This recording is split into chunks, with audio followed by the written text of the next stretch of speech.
अस्सलाम वालेकुम, welcome to my channel kitchen with Maria Noor. I hope कि आप सब ठीक होंगे। आज व्यूअर्स मैं आपको बताऊंगी टमाटर को ज़्यादा देर तक महफूज करने का तरीका। बहुत ही आसान तरीके से मैं आपको बताऊंगी टमाटरों को कैसे ज़्यादा टाइम तक आप महफूज कर सकते हैं। टमाटरों को आप 1 साल तक भी महफूज करके रख सकते हैं इस तरीके से। यहाँ पर मैंने लिए हैं 4 kg टमाटर। इनको सबसे पहले अच्छी तरह से आपने वॉश कर लेना है, फिर इसकी हम कटिंग कर लेंगे। इस तरह से आपने इसकी कटिंग कर लेनी है। हमने कटिंग कर ली है, अब इसको हम ग्राइंडर कर लेंगे। इसका हम पेस्ट तैयार कर लेंगे। टमाटर को हमने अच्छी तरह से ग्राइंडर कर दिया है, इसका पेस्ट तैयार हो चुका है। अब इसको हमने एक देगची में डालेंगे। इसको अब हम चूल्हे पर रख देंगे, मीडियम फ्लेम पर ये पकता रहेगा। कुछ भी आपने इसमें और ऐड नहीं करना, ओनली सिर्फ टमाटो पेस्ट है ये। इसको अब हम पका लेंगे।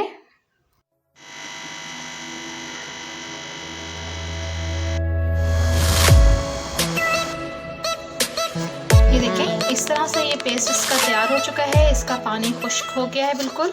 अब हम फ्लेम बंद कर देंगे। जो है टमाटर का रेडी हो चुका है। इस तरह से आपने ये थिक सा देखें हो जाएगा। इसको अब हम थोड़ा सा ठंडा होने देंगे। आइस क्यूब का सांचा लेना है।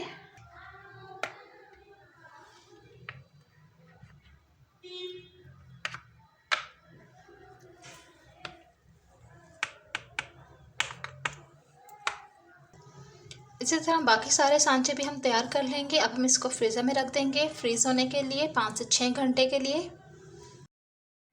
ये देखिए, इसको 5 से 6 घंटे हो चुके हैं और ये अच्छी तरह से फ्रीज़ हो चुका है। इसके क्यूब्स जो हैं वो जम चुके हैं। इसको हम निकाल लेंगे।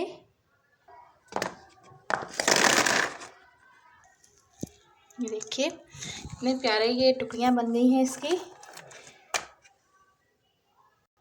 इसी तरह आप इसको स्टोर करके रख सकते हैं किसी भी एयर टाइट जार में या बॉटल में, बॉक्स में डाल के आप इसको रख दें ढाँप कर फ्रीज़र में, और बवक्त ज़रूरत इसको आप यूज़ करें। खाते हुए बस आपने एक चीज़ का ख्याल रखना है कि टमाटर का जो पानी है वो अच्छी तरह खुश्क होना चाहिए।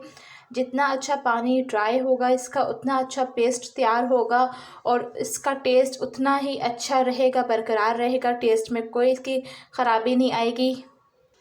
आप इसको चाहें तो पूरा साल भी इसको रख सकती हैं, फ्रीज़र में यूज़ कर सकती हैं फ्रीज़ करके। ये ख़राब नहीं होंगे, इसके टेस्ट में बिल्कुल भी फ़र्क नहीं आएगा। है, उम्मीद करती हूँ आज की रेसिपी आपको पसंद आई होगी। कमेंट्स में ज़रूर बताइएगा और इसके साथ ही वीडियो को लाइक एंड चैनल को सब्सक्राइब करना मत भूलिएगा। अपना बहुत सारा ख्याल रखिएगा। इंशाल्लाह मिलते हैं एक नई रेसिपी के साथ। अल्लाह हाफ़िज़।